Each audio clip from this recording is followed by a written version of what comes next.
She was hoping the pixies were wrong, but deep down she was pretty sure they weren't.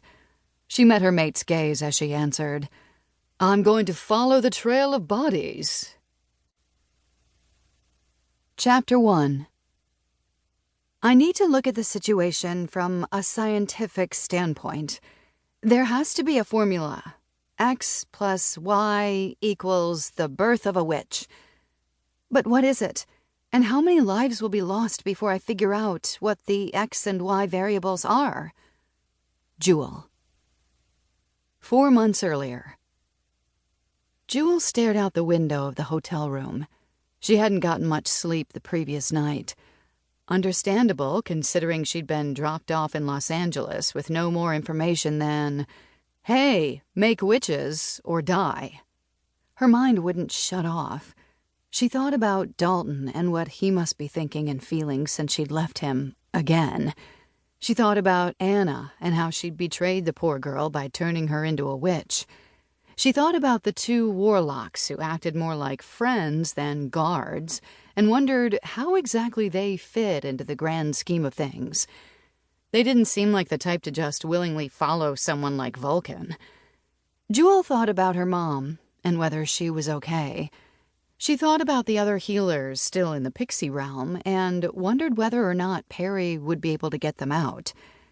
Then she wondered if they should come out, because if they did, they would be vulnerable to capture by Volcan.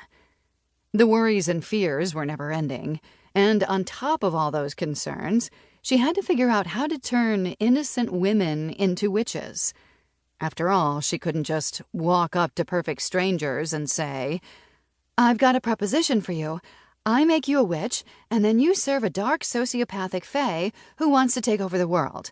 Oh, and by the way, all those supernatural beings in books, yeah, they're real. So, want to jump on board?"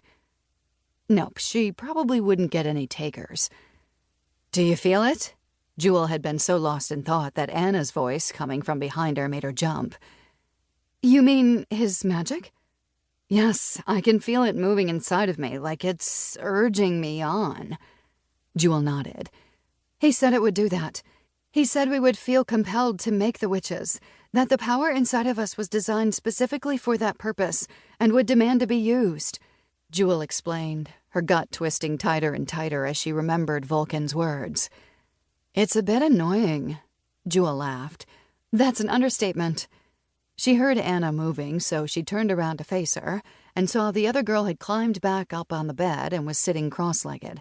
Her elbows were resting on her knees, and her fingers were pressed together, forming a steeple. "I've been thinking," Anna said, "and you can totally shut me down if you don't agree with this, but we have to find women to turn into witches, and I'm pretty sure walking up and down Rodeo Drive is not the answer. We need to find people who are outside the mainstream of society, people who immediately run the other way when we start talking. And I think I might have a couple of ideas that could work.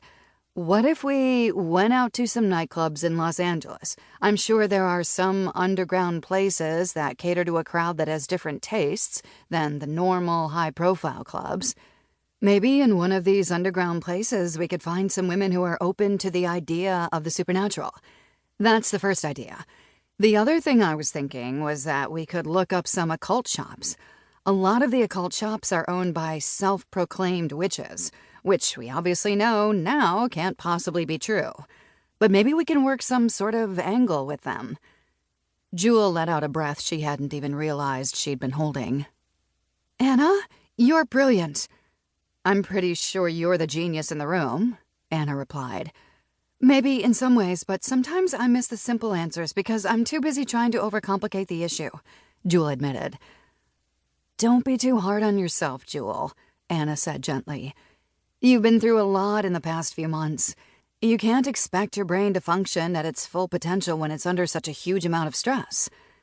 Jewel let out a small huff of laughter. "Again, a brilliant observation and explanation on your part." There was a knock at the door that joined their room with Sly and Z's. Jewel walked over to it while contemplating the 2 warlocks. They had been nice so far and even seemed to try and put the girls at ease whenever possible. But Jewel